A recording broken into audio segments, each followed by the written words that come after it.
How you doing? This is Sean McVeigh with Sean's Outdoor Adventures, and I have a double special treat today.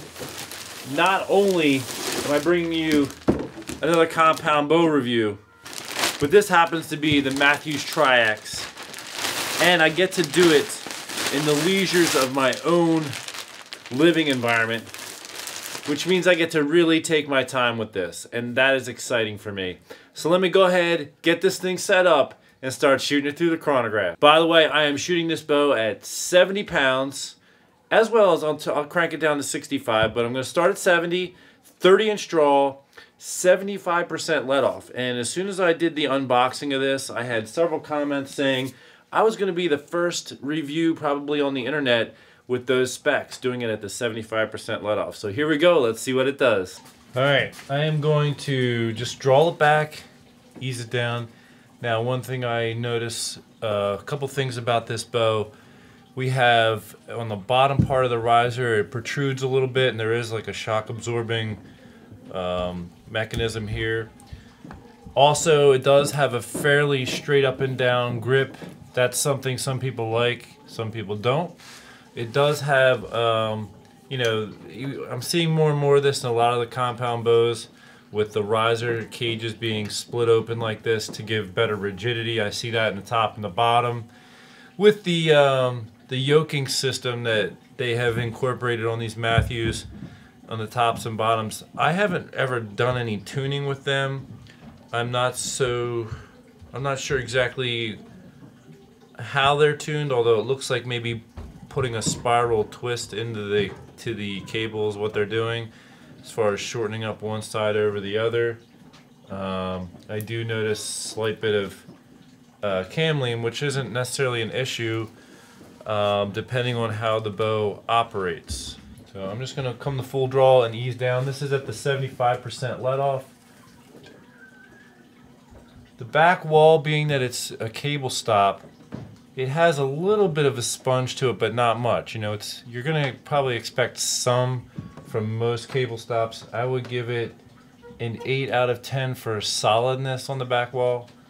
And then it comes off a little easy because this one's at the 75% let off. I imagine if it was at the higher percentage let off, it would stay on there a little bit better.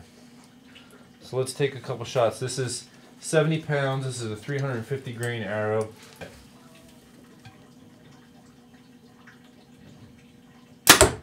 It's very quiet and very dead in the hand feel. Alright, now I'm going to shoot the 450 grain arrow, 70 pound pull.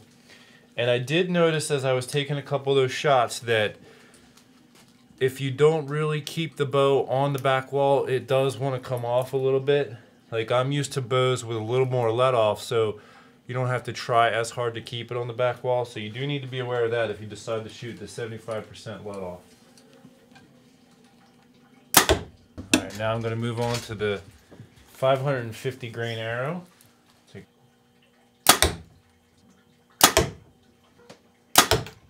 Alright, now I'm going to shoot it at 65 pounds. Still comes off the back wall. You know, you can see it comes off a little bit easier than bows with a higher percentage let off.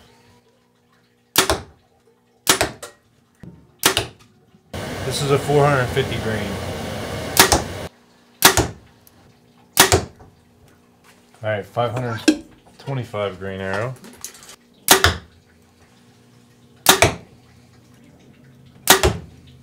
Alright, so now I'm going to go over the data here, and I shot the bow first at 70 pounds.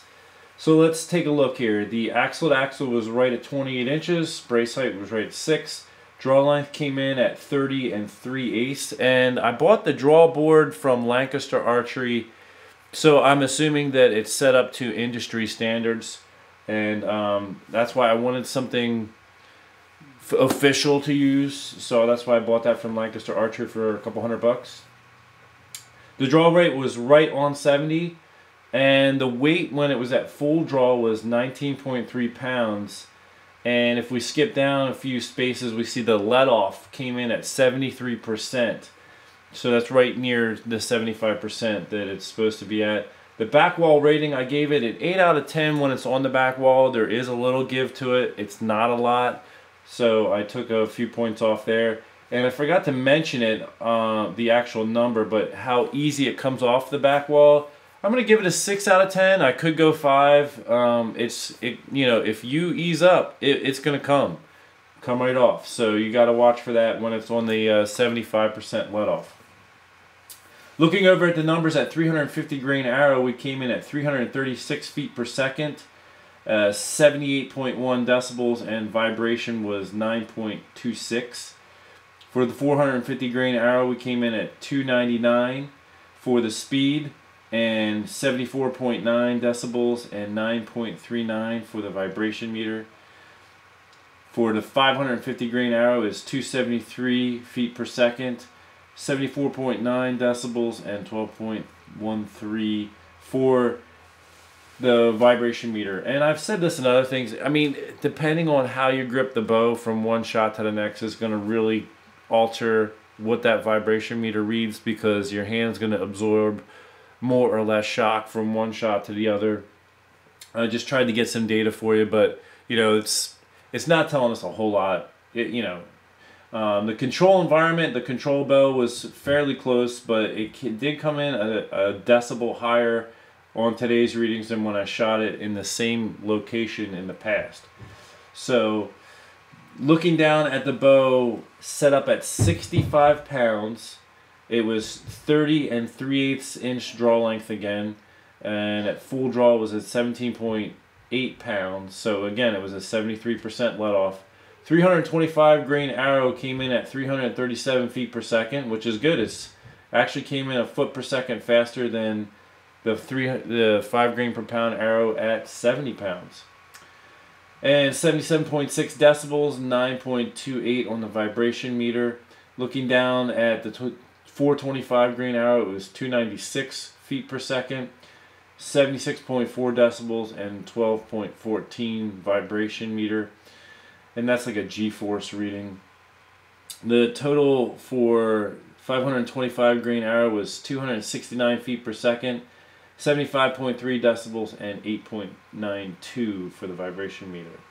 Now, it has been requested of me that I create a draw curve, and it is a little bit of a challenge being by myself and getting all that data, and I did do it for this particular bow. I don't know if I'm going to continue to do it because it's a little bit of a challenge. But here you have the draw curve as it came in for me with using the draw board and recording each weight per inch. Now when I'm on the draw board, the first number, like in inches, that appears after I start cranking is the 8-inch draw mark.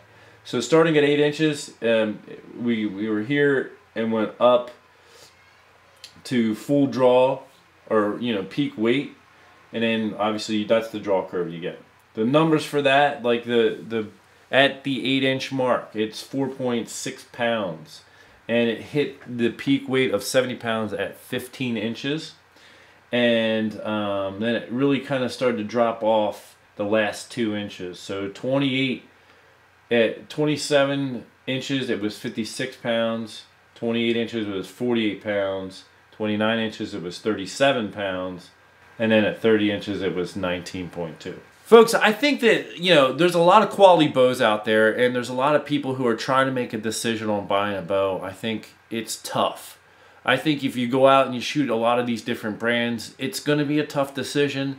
It's going to come down to what really matters to you. What are your personal preference? This bow has cable stops. If you prefer a firmer back wall, you might have to look to a bow that has limb stops.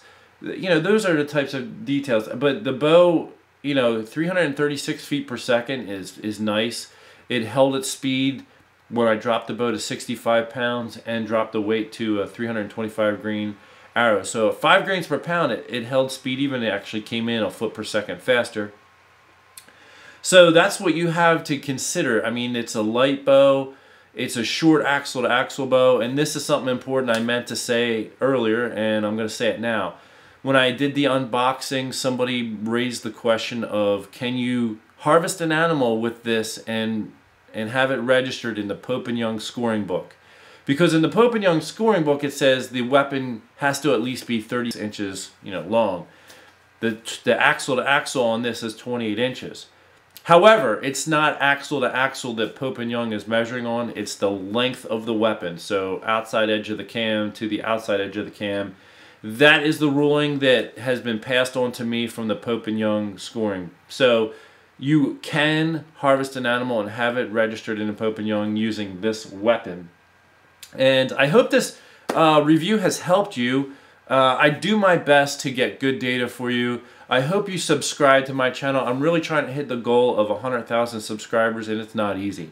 I need your help. Will you help me? Will you pass my videos around to your friends and say, hey, if you like what this guy's doing, help him out. Give him a sub. And if you're on a computer, you can click the bell icon and select to be notified every time I do an upload. That really helps me because that keeps people watching. That's what we want to see. That's what I want to see. I really want this channel to do well. I'm giving it my best effort. So help me. Help me. Thank you for tuning in. Until next time, take care and God bless.